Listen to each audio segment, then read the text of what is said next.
Lundy Bancroft Quotes, Part 2. Abuse counselors say of the abusive client, when he looks at himself in the morning and sees his dirty face, he sets about washing the mirror. As long as we see abusers as victims, or as out-of-control monsters, they will continue getting away with ruining lives. If we want abusers to change, we will have to require them to give up the luxury of exploitation. The abuser's problem is not that he responds inappropriately to conflict. His abusiveness is operating prior to the conflict. It usually creates the conflict, and it determines the shape the conflict takes.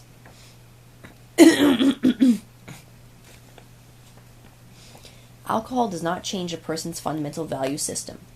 People's personalities, when intoxicated, even though somewhat altered, still bear some relationship to who they are when sober. When you are drunk, you may behave in ways that are silly or embarrassing. You might be overly familiar or tactlessly honest, or perhaps careless or forgetful. But do you knock over little old ladies for a laugh? Probably not. Do you sexually assault the clerk at the convenience store?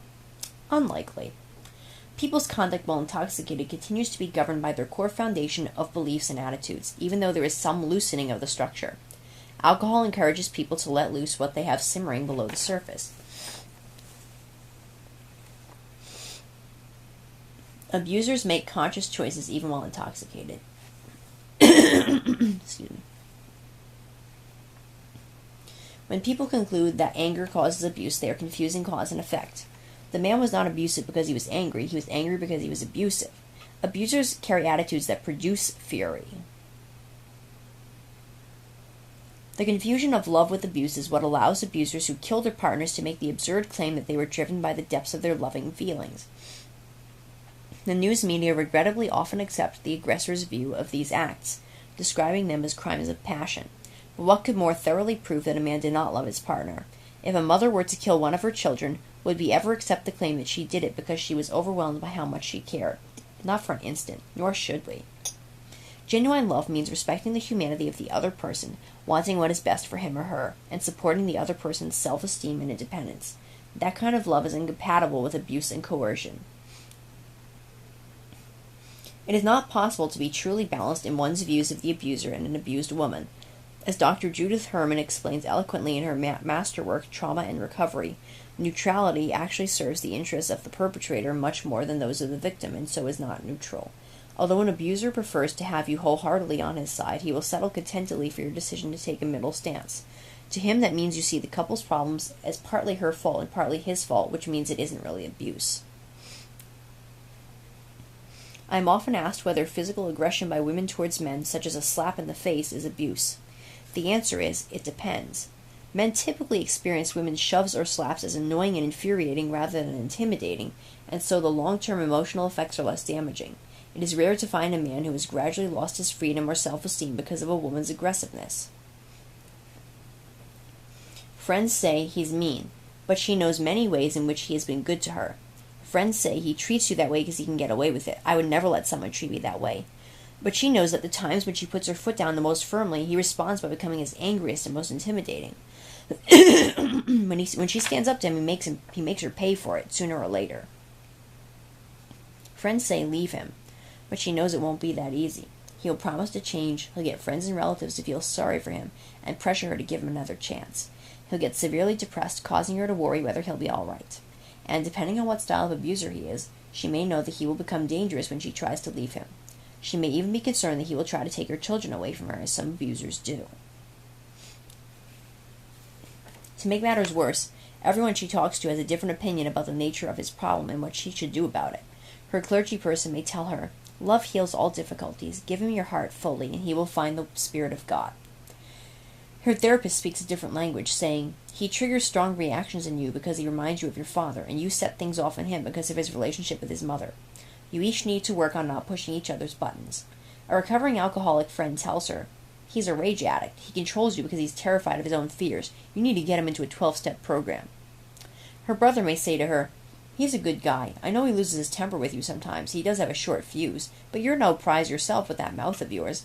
You two need to work it out for the good of the children." And then, to crown her increasing confusion, she may hear from her mother or her child's school teacher or her best friend, He's mean and crazy and he'll never change. All he wants is to hurt you. Leave him now before he does something even worse. All these people are trying to help, and they're all talking about the same abuser, but he looks different from each angle of view. One of the obstacles to recognizing chronic mistreatment in relationships is that most abusive men simply don't seem like abusers. They have many good qualities, including times of kindness, warmth, and humor, especially in the early period of a relationship. An abuser's friends may think the world of him. He may have a successful work life and have no problems with drugs or alcohol. He may simply not fit anyone's image of a cruel or intimidating person. So when a woman feels her relationship spinning out of control, it is unlikely to occur to her that her partner is abusive. Objectification is a critical reason why an abuser tends to get worse over time. As his conscience adapts to one level of cruelty or violence, he builds to the next. By depersonalizing his partner, the abuser protects himself from the natural human emotions of guilt and empathy, so that he can sleep at night with a clear conscience. He distances himself so far from her humanity that her feelings no longer count or simply cease to exist. These walls tend to grow over time, so that after a few years in a relationship, my clients can reach a point where they feel no more guilt over degrading or threatening their partners than you or I would feel after angrily kicking a stone in the driveway. It is fine to commiserate with a man about his bad experience with a previous partner, but the instant he uses her as an excuse to mistreat you, stop believing anything he tells you about that relationship and instead recognize it as a sign that he has problems relating to women. It is important to note that research has shown that men who have abusive mothers do not tend to develop especially negative attitudes towards females, but men who have abusive fathers do. The disrespect that abusive men show their female partners and their daughters is often absorbed by their sons. So while a small number of abusive men do hate women, the great majority exhibit a more subtle, though often quite pervasive, sense of superiority or contempt towards females, and some don't show any obvious signs of problems with women at all until they are in a serious relationship. Disrespect can also take the form of idealizing you and putting you on a pedestal as a perfect woman or goddess, perhaps treating you like a piece of fine china. The man who worships you in this way is not seeing you, he is seeing his fantasy, and when you fail to live up to that image, he may turn nasty. So there may not be much difference between the man who talks down to you and the one who elevates you. Both are displaying a failure to respect you as a real human being and bode ill. In one important way, an abusive man works like a magician. His tricks largely rely on getting you to look off in the wrong direction, distracting your attention so you won't notice where the real action is. He draws you into focusing on the turbulent world of his feelings to keep your eyes turned away from the true cause of his abusiveness, which lies in how he thinks. He leads you into a convoluted maze, making your relationship with him a labyrinth of twists and turns. He wants you to puzzle over him, to try to figure him out, as though he were a wonderful but broken machine for which you need only to find and fix the malfunctioning parts to bring it roaring to its full potential. His desire, though he may not admit it even to himself, is that you rack your brain in this way so that you won't notice the patterns and logic of his behavior, the consciousness behind his craziness. Physical aggression by a man towards his partner is abuse, even if it happens only once. If he raises a fist, punches a hole in the wall, throws things at you, blocks your way, restrains you, grabs you, pushes you, pokes you, or threatens to hurt you, that's physical abuse. He's creating fear and using your need for physical freedom and safety as a way to control you. When a man's face contorts in bitterness and hatred, he looks a little insane. When his mood changes from elated to assaultive in the time it takes to turn around, his mental stability seems open to question. When he accuses his partner of plotting to harm him, he seems paranoid. It is no wonder that the partner of an abusive man would come to suspect that he was mentally ill. Yet the great majority of my clients over the years have been psychologically normal. Their minds work logically, they understand cause and effect, and they don't hallucinate. Their perceptions of most life circumstances are reasonably accurate. They get good reports at work, and they do well in school or in training programs. And no one other than their partners and children thinks that there's anything wrong with them. Their value system is unhealthy, not their psychology. Abusive men come in every personality type, arise from good and bad childhoods, are macho men or gentle, liberated men. No psychological test can distinguish an abusive man from a respectful one. Abusiveness is not a product of a man's emotional injuries or of a deficit in his skills. In reality, abuse springs from a man's early cultural training, his key male role models, and his peer influences. In other words, abuse is a problem of values, not of psychology. When someone challenges an abuser's attitudes and beliefs, he tends to reveal the contemptuous and insulting personality that normally stays hidden, reserved for private attacks on his partner. An abuser tries to keep everybody, his partner, therapist, friends, and relatives, focused on how he feels so they won't focus on how he thinks. Perhaps because on some level he is aware that if you grasp the nature of his problem, you will begin to escape his domination.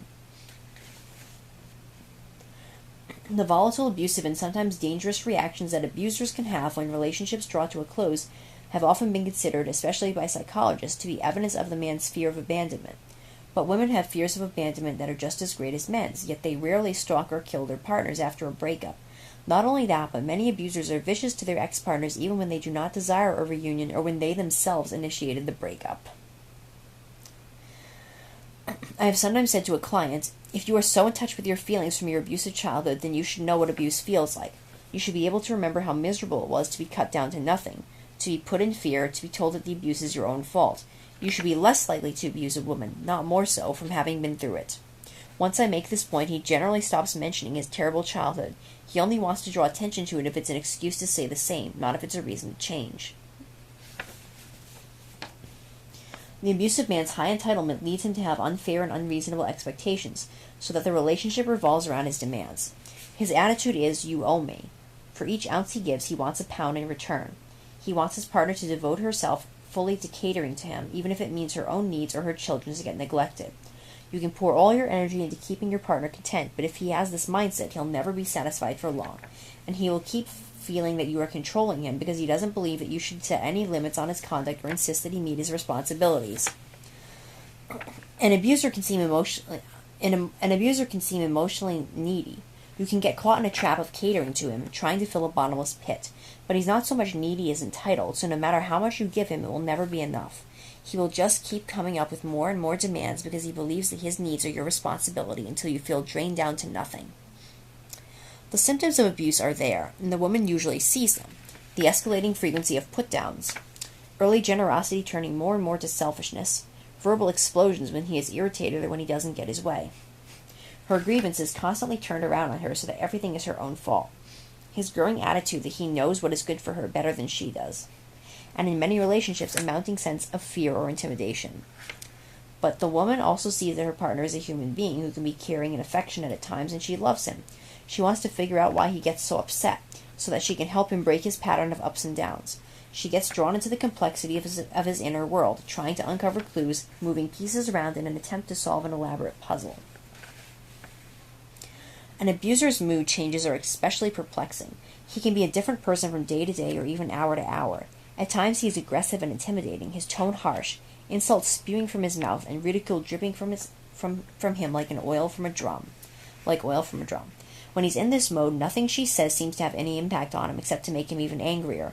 Her side of the argument counts for nothing in his eyes, and everything is her fault. He twists her words around so that she always ends up on the defensive. And so many partners of my clients have said to me, I just can't seem to do anything right. At other moments, he sounds wounded and lost, hungering for love and for someone to take care of him.